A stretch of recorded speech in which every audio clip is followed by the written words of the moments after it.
नमस्कार दोस्तों, मैं सुमित यादव, आप देख रहे हैं द सुनामी।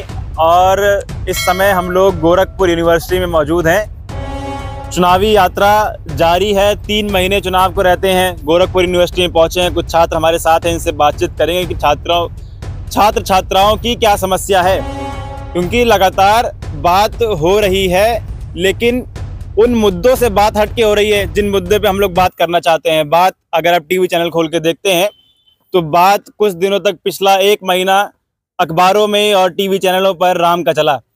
यूनिवर्सिटी में पहुंचे, शिक्षा की क्या बात है, छात्रों का क्या माहौल है, कितना खुश कितना नाखुश और क्या शिकायतें सरकार से हैं। क्या नाम है आपका? मेरा नाम सलोनी कुमारी है और मैं गोरखपुर यूनिवर्सिटी से हूँ और मैं एग्रीकल्चर स्टूडेंट हूँ एग्रीकल्चर से। लेकिन हमारे यहाँ समस्या ये है कि हम बिहार से हैं और दूसरे स्टेट से होने के बावजूद यहाँ पर हम लोग का स्कॉलरशिप नहीं मिलता है, जिसकी वजह से हम लोग को बहुत तकलीफ उठानी पड़ती है। और हमारे पापा फार्मर है, जिसकी वजह से हम लोग को बहुत दिक्कतें होती हैं। स्कॉलरशिप नहीं मिलती है और हम लोग हॉस्टल में है, लेकिन हॉस्टल का फीस भी वैसा ही है और हम लोग के लिए बहुत महंगा पड़ता है यहाँ पर। लेकिन यहाँ पर हम लोग के लिए स्कॉलरशिप के लिए यहाँ पर व्यवस्था नहीं है। तो हम लोग चाहते हैं कि यहाँ हम लोग को भी स्कॉलरशिप मिले, बाकी बच्चों की तरह हम लोग को भी मिले, जो हम लोग को भी सुविधा हो। क्या बोला जाता है अप्लाई स्कॉलरशिप के लिए अप्लाई करने पे, क्या बोला जाता है? स्कॉलरशिप अप्लाई कीजिए और बोनाफाइड आप लोग बनवाइए, बोनाफाइड बनवाने के बाद आप लोगों को मिल जाएगा। उससे भी नहीं होता है, हाँ, उसके बाद फिर आप लोग जो है नेशनल वाला स्कॉलरशिप भरी। हम लोगों ने काफी प्रयास किया उसको भरने का भी, लेकिन उससे भी कुछ नहीं हो पाया। आप कहाँ से हैं? बिहार से मैं भी हूँ, शांभवी कुमारी। और यहाँ हम लोगों ने बीसी मैम से मिलने की कोशिश की, लेकिन ऐसा वहाँ के रजिस्ट्रार और वहाँ के वो पीए हैं बीसी मैम के, मिलने नहीं देते हैं। कह देते हैं कुछ और कि मिलने नहीं दिया जाएगा, मैम के पास टाइम नहीं, ऐसा वैसा कुछ भी। लेकिन उनसे रूबरू होने का हम लोगों को चांसेस नहीं दी जाती है। और हमेशा दिलासा दिया जाता है स्कॉलरशिप मिलेगा, लेकिन मिलता नहीं है, बस उसका टाल दिया जा रहा है। तो ये मसला उन लोगों के साथ है जो लोग प्रदेश के बाहर के लोग हैं। हाँ, यूपी वालों को मिल रहा है बट अदर स्टेट वालों को नहीं मिल रही है। मेरा नाम माधुरी यादव है और हम नेपाल से हैं। यहाँ पर भी स्कॉलरशिप नहीं मिल रहा है इंटरनेशनल बच्चों को, इसलिए हम लोग को ज़्यादा दिक्कत हो रहा है, क्योंकि यहाँ का फी भी ज़्यादा है। अभी सेल्फ फाइनेंस पे चल रहा है और हम लोग बीएससी एग्रीकल्चर फर्स्ट सेमेस्टर से हैं।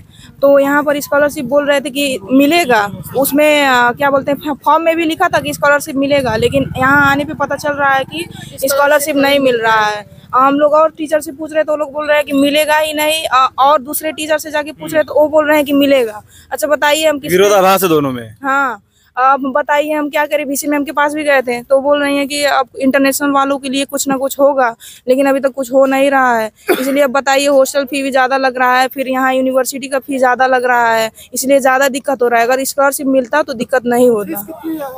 और वहाँ का सेल्फ फाइनेंस का फी है फर्स्ट सेमेस्टर, मतलब सेमेस्टर का है 22,000 23,000 ऐसे करके, और साल का है 42,000 है। क्या है ये पूरा, आप बताइए क्या है मसला स्कॉलरशिप का?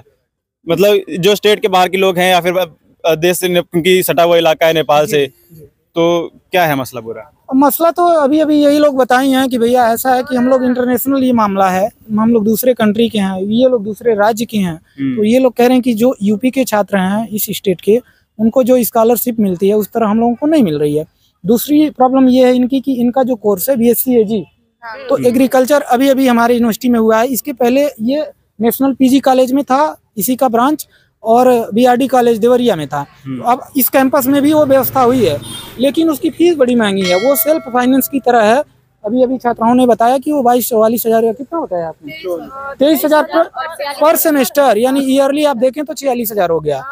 तो ये तो वही बात अब इस तरह हो गई कि समंदर ये तेरी खामोशी कुछ और कहती हैं, मगर साहिल पे टूटी कश्तियां कुछ और कहती हैं। मेरी आंखों ने देखे हैं इस शहर के कई मंजर, मगर अखबार की ये सुर्खियां कुछ और कहती हैं।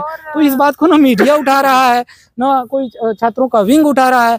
ये बात मुझे बड़ा दुख हो रहा है कि मैं भी ये बात नहीं जान रहा था। अभी ये बात मुझे पता चली है, क्योंकि मैं भी बहुत दिनों से आ नहीं रहा था और मेरा डिपार्टमेंट थोड़ा साइंस साइड में है, डिफेंस। स्कॉलरशिप का मसला तो हम लोग अभी पहले से सुन रहे हैं कि ओबीसी के छात्रों को नहीं मिल रही, एससी के छात्रों को नहीं मिल रही, और बाकी अब ये तो नया है कि इंटर स्टेट और इंटर स्टेट या इंटरनेशनल या विदेशी लोग को तो और मिलना चाहिए स्कॉलरशिप ना। अगर इंटरनेशनल वालों को स्कॉलरशिप नहीं देंगे तो बताइए बाहर के स्टूडेंट कैसे यहाँ पर पढ़ने आएंगे। कुछ ना कुछ एडवांटेज होना चाहिए ना उन लोग के लिए। और वहाँ का पैसा यहाँ हम लोग का आते हुए कम हो जाता है। जैसे कि यहाँ वहाँ का 20,000, वहाँ का 10,000, यहाँ 16,000 हो जाता है। ऐसे जैसे हम लोग का यहाँ ज़्यादा महंगा पड़ता है हम लोग के लिए। और हॉस्टल में लेके रहो, वहाँ भी पर सेमेस्टर 23,000 20,000 हम लोग दे रहे हैं। तो उसके लिए ऐसे जैसे लग रहा है कि हम लोग पूरा पैसा ही दे रहे हैं और उतना सुविधा फैसिलिटी भी मिल नहीं रहा है उतना पैसा जितना दे रहे हैं, तो उससे ज़्यादा मुश्किल हो रहा है। टेक्निकल इशू है या फिर पहले आपसे कहा गया था फॉर्म में कुछ ऐसा था कि मिलेगा? हाँ, फॉर्म में था कि स्कॉलरशिप मिलेगा, तभी हम लोग यहाँ का फॉर्म अप्लाई किए हैं। फॉर्म में था लेकिन वो लागू नहीं किए हैं अभी तक। बताए गए थे कि मतलब स्कॉलरशिप मिलेगा, लेकिन यहाँ पर नहीं मिल रहा है ऐसा कुछ। सोचिए कि हर सेमेस्टर हम लोग 23,000 देते हैं, तो हम लोग कितने मुसीबतों से फंसते हैं कि अब हमारे पापा फार्मर है। अब बताइए इसके लिए हम लोग कितना वो करना पड़ता है जो हम लोग सोच भी नहीं हो सकता। बताइए आप अपना सेमेस्टर छोड़कर घर भी तो नहीं बैठ सकते हैं ना। और मुश्किलों का सामना बहुत सी यूनिवर्सिटी है जहाँ पे इंटरनेशनल वालों को स्कॉलरशिप दिया जाता है। BHU हो गया और भी पंजाब का यूनिवर्सिटी हो गया और भी यूनिवर्सिटी है, उसमें स्कॉलरशिप देते हैं, लेकिन यहाँ पर नहीं मिल रहा है। जबकि ये गवर्नमेंट है तब भी नहीं मिल रहा है यहाँ पर। ठीक है, तो कुल मिला के बात यह है कि वादे से मुकर गए हैं। फॉर्म में था कि स्कॉलरशिप दी जाएगी, लेकिन स्कॉलरशिप पाने के लिए काफ़ी जद्दोजहद की जा रही है, लेकिन मिल नहीं रही है। सेमेस्टर की फ़ीस 23,000 रुपये कोई अगर मिडिल क्लास परिवार से आता है तो काफ़ी मुश्किलों का सामना करना पड़ता है। एक साल में अगर 46,000 रुपये देने पड़े तो पढ़ाने के लिए। और सरकार लगातार बात करती है, अपने अपने दावे करती है, उन दावों से मुकरना काफ़ी आसान हो गया है। आप लोग क्या सोचते हैं अपनी राय कमेंट बॉक्स में दीजिएगा। फिलहाल ये वीडियो में ख़त्म कर रहा हूँ। आप लोगों से मुलाकात अगली वीडियो में होगी। जुड़े रहे हमारे साथ, तब तक के नमस्कार।